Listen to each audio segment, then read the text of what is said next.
Olá, muito bem-vindo ao canal Vem Pro Peixão, eu sou o Edu e eu quero primeiro de tudo agradecer, desejar um Feliz Natal para você que está assistindo, tá? Que Deus abençoe muito sua vida, independente da religião que você acredita ou se você acredita em algo ou não, desejo tudo de melhor para sua vida, quero agradecer pela companhia, pelo carinho, por esse ano, por muitas vitórias que tivemos esse ano, no meu quesito pessoal, não tanto no futebolístico, né? Mas no meu quesito pessoal, então eu agradeço demais.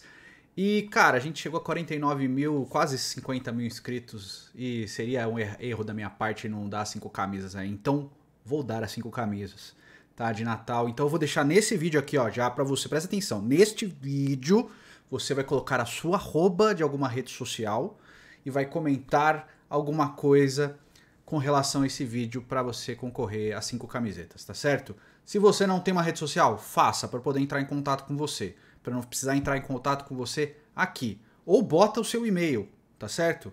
O seu e-mail, mas deixa separado a arroba dos usuários e dos pontos com os ali, porque senão o YouTube corta, tá? Então presta atenção no que foi dito. Beleza? Deixa uma forma de contato para eu entrar em contato com você. Se não tiver, eu não vou ficar mandando mensagem, beleza? Tá certo? 5 camisas neste vídeo. Bom, vamos a ele. É sobre o Marcos Leonardo, sobre a renovação do Marcos Leonardo.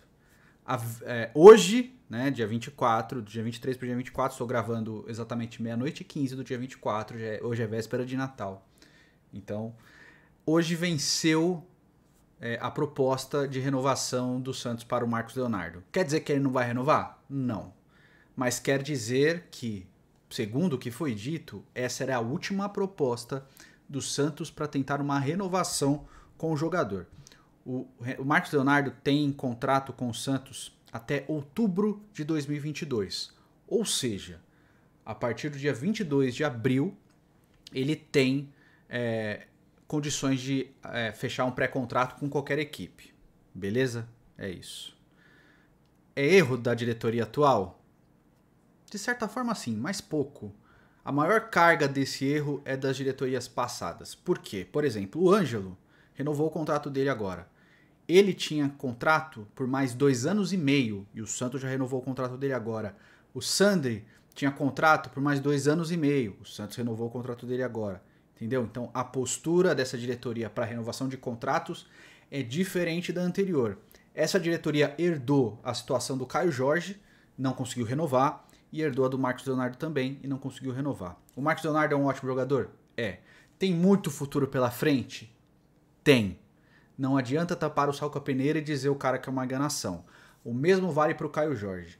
Tenho enormes críticas ao que ele fez, a postura dele, mas ele era sim um bom jogador, com muito futuro pela frente. Continua sendo. Não tá bem na Juventus? Não tá bem, mas ele tem só 19 anos. O Yuri Alberto, mesma coisa. Era um bom jogador com muito futuro pela frente. E foi mais um jogador que saiu de graça do Santos. Porque as diretorias não souberam trabalhar isso. E isso é trabalho de diretoria. Não importa se o jogador é ganancioso, não importa se o jogador tem outras aspirações. A diretoria tem que saber trabalhar. E jogador é geralmente ganancioso porque a vida de jogador é curta. E eles querem ganhar a maior possibilidade de grana durante esse período. Não é todo jogador que tem um staff bem preparado, que tem um staff que pensa na carreira a longo prazo. A maioria quer ganhar dinheiro agora, para ontem, porque não se sabe o dia de amanhã. Não é todo jogador que tem calma e tranquilidade para fazer análise e pensar na carreira como um todo. É muito mais pro agora e pro ontem. Beleza? Dito isso, a proposta do Santos venceu agora. Segundo o jornal A Tribuna, a proposta do Santos de renovação para o Marcos Leonardo era até o fim de 2025, com aumentos salariais anuais, diante de metas alcançadas ao longo das temporadas. Por exemplo, passou de 15 gols na temporada, tem uma bonificação. Foi convocado para a seleção sub-23, seleção olímpica, bonificação. Foi convocado para a seleção principal, bonificação, tá certo? A oferta também inclui 600 mil em luvas, ou seja, vai dar 600 mil para ele assinar o contrato, e um salário mensal de 150 mil reais, a partir de 150 mil reais agora, tá? Além disso, o Santos exigia uma multa rescisória de 30 milhões de euros. para equipes do futebol europeu, beleza? O Santos é dono de 100% dos direitos econômicos dele e repassaria mais 10%, então o Santos ficaria com 90%, ficaria com 80%, 10% ficaria para o próprio Marcos e 10% para os empresários dele, beleza? Então, é isso. Além de tudo, cara, tem que botar na consciência. O Santos é uma baita de uma vitrine. Um monte de jogador que sai do Santos vai para a seleção brasileira. Se você olhar a seleção brasileira atual, tem vários jogadores que passaram pelo Santos ali. Então, é uma baita de uma vitrine, tá certo? O Marcos Leonardo, em 2021, ele fez 40 partidas e marcou 7 gols. Obviamente que a maioria das partidas ele entrou em segundo tempo, ele jogou poucos minutos, então não dá simplesmente para contar isso. O grande momento dele foi no final da temporada, que ele fez 4 gols em 3 partidas, tá? 2 partidas e meia, beleza? É isso que a gente tem que contar. Ele fez 4 gols em 2 partidas e meia. Então, é importante. É um jogador com muito futuro, de apenas 18 anos de idade. Quer dizer que ele não vai renovar mais o contrato? Não quer dizer que não quer dizer isso. Mas o que entende-se é que ele não vai aceitar essa renovação, porque em abril ele vai tentar achar uma outra possibilidade para ganhar mais dinheiro. Tá errado? Não necessariamente. Mas, não só como torcedor, como admirador de futebol, amante do futebol, tá errado. E eu vou explicar direitinho, tá certo? Tem um caos no próprio Santos que aconteceu do Alemão. Saiu na tribuna, inclusive, também, tá? O Alemão é um jogador que subiu em 2008 para o Santos. Ele era da base do Santos, muito bem quisto na base, com muito potencial para ser um grande jogador no futuro, muito querido no ambiente do clube, com um acompanhamento pessoal do Zito, o Z da nossa faixa, Zito, o maior capitão que já existiu no futebol brasileiro, o maior capitão da história do Santos, um dos maiores capitães da história do futebol, que trabalhou no Santos a vida inteira, até infelizmente ele falecer. O Zito acompanhava de perto a carreira do Alemão, beleza? O Alemão subiu em 2008. Ele jogou a Copa São Paulo 2008 no mesmo time que tinha o Ganso, o Thiago Luiz, o mestre brasileiro, o Alemão, o Breitner. Era um bom time. O Santos foi eliminado, acho que pelo Internacional, num jogo com muita chuva, nos pênaltis, jogando bem, mas o Santos precisava tocar a bola. Era um bom time, tá? Subiu daquele time diretamente pro profissional o Ganso, o Thiago Luiz, o Alemão e, se não me engano, o Breitner. Não, o Breitner subiu junto com o Neymar depois, em 2009. Ele ficou mais um ano na base. Então os 3 subiram com muita expectativa. E os 3 começaram mostrando potencial. O Thiago Luiz fez um gol, o Alemão fez um gol, o Ganso também fez um gol no Paulistão. O Ganso deu continuidade. O Thiago Luiz deu continuidade, acabou não dando certo ali, porque teve muito boato, muita comparação, e teve o caso do Alemão. O Alemão vivia a mesma situação que o Marcos Leonardo vivia nesse momento. E o próprio Alemão, nessa entrevista, fala sobre o arrependimento que ele teve a não renovar com o Santos, beleza? Eu vou ler a aspas com as palavras dele mesmo, para não ficar coisas a dizer e faltando. Abre aspas, o Alemão diz o seguinte: naquela época, o meu empresário era italiano, e ele me convenceu que o melhor era não renovar com o Santos e ir para a Europa, porque lá eu iria brilhar. Eu era muito jovem, sempre tive o Zito como um pai dentro do clube, e ele me falava frequentemente que eu precisava renovar. A proposta era para eu assinar um novo contrato por 5 anos com o Santos, e eu não quis escutar. Até o Pelé chegou a conversar comigo na época e explicou que o melhor para minha carreira seria permanecer na Vila Belmiro naquele momento. Mas eu achava que todos eles estavam errados e só o meu empresário estava certo. Até o Pelé eu achava que estava errado. E eu me arrependo muito. Se eu tivesse renovado com o Santos, eu seria o atacante daquele time que ganhou a Copa do Brasil de 2010. E também poderia ser o da Copa Libertadores de 2011. Falo isso porque eu estava completamente adaptado ao clube, estaria junto dos garotos que jogaram comigo na base e muito preparado, depois de 1 ano direto no profissional. E falo isso porque depois que decidiram ir embora, o Zito foi de novo na base buscar um substituto para o meu lugar, e aí ele promoveu o André. Na minha cabeça, depois de assinar o contrato, o roteiro estava pronto. Eu iria começar... O alemão ele foi para a Udinese, tá? Ele assinou um pré-contrato com a Udinese. Então, ele continuou. Na minha cabeça, depois de assinar o contrato com a Udinese, o roteiro estava pronto. Iria começar a jogar imediatamente pelo clube, um time mediano na Itália, iria me destacar e logo seria vendido para um clube maior. Mas as coisas não são assim. Primeiro, que eu nem tinha passaporte italiano e a cota de estrangeiros do time estava completa. Fiquei 1 ano parado, só treinando. Entrei em depressão. Tudo o que queria era voltar para o Santos, mas tinha tanta vergonha do que fiz que não encontrava nem coragem para falar com as pessoas do clube. Achei que jogaria rapidamente, porque a gente sempre acha que é o melhor. O problema é que o ataque da Udinese tinha o Di Natale, capitão do time e ídolo da torcida, e o Quagliarella, da seleção italiana. Além deles, tinha o chileno Alexis Sanches. Como que eu iria jogar?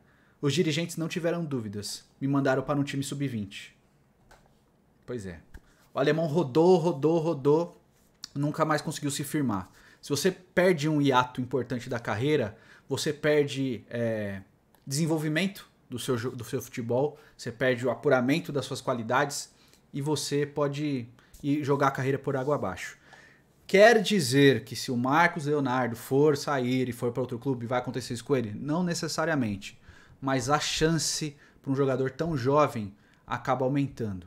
Porque você estando num ambiente que você está acostumado, estando num ambiente que você tem amigos e tal, você está ambientado, você tem confiança das pessoas ao seu redor, é mais fácil para você desenvolver o seu talento.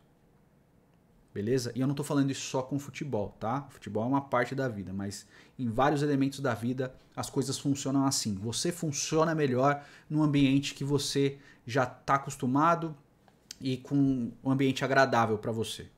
Então, eu ainda torço para que o Marcos tenha consciência plena, leia essa história do alemão, tá? Que é muito importante para ele entender que nem tudo vai cair do céu, nem tudo é como fenômeno, tá certo? Então, assim, no Santos existe a confiança, existe a esperança de que vai ser um grande jogador, existe uma confiança mesmo que o Marcos Leonardo pode ser um 9 do Santos pelos próximos anos. Se renovar, eu acredito que o Santos não vai querer buscar um 9, vai ser ele e o Léo Batistão, então é um cara que vai jogar, mas... E inclusive o Raniel tá indo embora, né? Mais um para que abra espaço para o Marcos jogar. Tudo conspira para que o Marcos tenha espaço no Santos e jogue. O problema é ouvir as pessoas certas. E olha, não dá para jogar 100% da responsabilidade nas costas do empresário.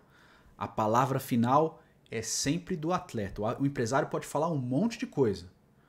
Quem tem que ponderar tudo é o atleta com a sua família.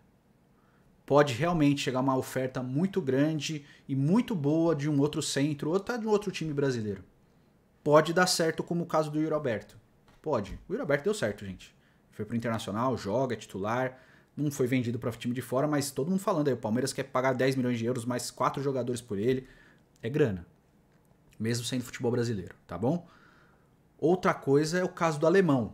Entenda, tem 2 extremos aqui. O Marcos pode ir para qualquer um dos 2. A tendência maior é ser tipo o alemão. O alemão tinha muito talento. Eu sou mais velho, eu lembro. O alemão era muito bem quisto na base. Ele subiu com muita moral. Ele começou jogando muito bem. Depois que ele fez o gol, ele estreou, foi no segundo jogo dele profissional. Fez o gol, ele começou com essa ziquezeira da renovação de contrato dele. Começou a postergar, começou a fazer pé mole, e aí aconteceu o que aconteceu. Então, eu torço para que o Marcos não tenha esse futuro. De verdade, independente de ficar no clube ou não. Mas, coloca aqui, gratidão é muito importante. E a gratidão dentro de um clube de futebol é você dar retorno técnico e você ser vendido por um valor que seja condizente com o talento que você demonstrou. A multa, segundo o Ademir Quintino, que é um cara que eu acompanho, meu camarada, e tá tudo certo, segundo Ademir Quintino, o problema sempre foi o valor da multa, né? Nem o valor de salário e tal. Só que, gente, põe uma coisa na consciência. O jogador, o seu staff, não pode exigir uma multa de 5 milhões de euros para o futebol europeu, que isso aqui para eles é dinheiro de pinga. Não é nada.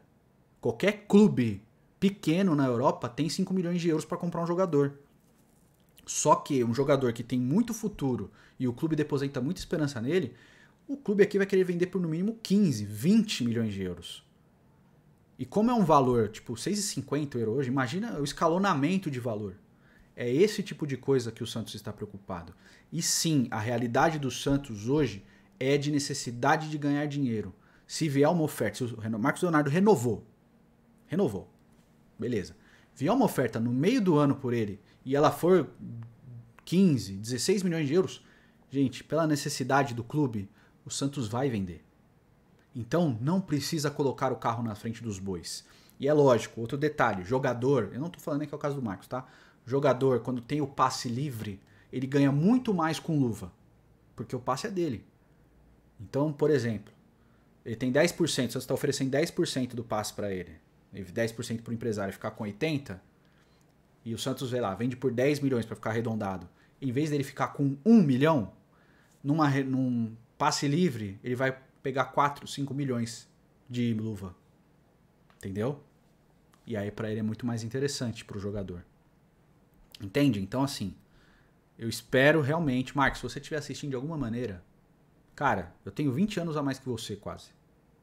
Já vi muita coisa de futebol, muita, tá? Vivi o meio e tal, de alguma maneira eu sempre vivi esse meio. Já vi muita coisa. Cara, não é porque é meu time não. Se você jogasse em outro time e eu estivesse fazendo esse vídeo no Futirinhas, eu daria a mesma sugestão. Pensa com carinho e seja grato para quem te estendeu a mão quando você era um jogador sem condições nenhuma. É lógico que o seu talento te abriu portas. Você não chegou, simplesmente o Santos falou, pô, vou te acolher porque você é legal. Não, você tem que mostrar talento. Mas você teria as mesmas condições de estar pleiteando o que está pleiteando agora se não tivesse nesse clube? Se você tivesse em algum outro? Pensa nisso, com carinho, tá certo? Eu torço para que seja um final feliz para ambos. Talvez um pouco menos a multa, 17, 18 milhões, mas não tão baixa, né? 5, 6. Cara, que seja mais de 15 pelo menos, para que o Santos possa ganhar dinheiro com a sua venda. Possa ter um retorno financeiro, não só técnico, porque provavelmente o retorno técnico não vai dar tempo de ser recebido. Então tem que ter o retorno financeiro. Seja grato, gratidão é importante, não só no futebol, mas em tudo na vida. Seja grato para quem foi importante na sua vida. Fechou? Então fica aqui meu abraço. Feliz Natal para todo mundo. Tamo junto, fiquem com Deus. Um abraço, até logo.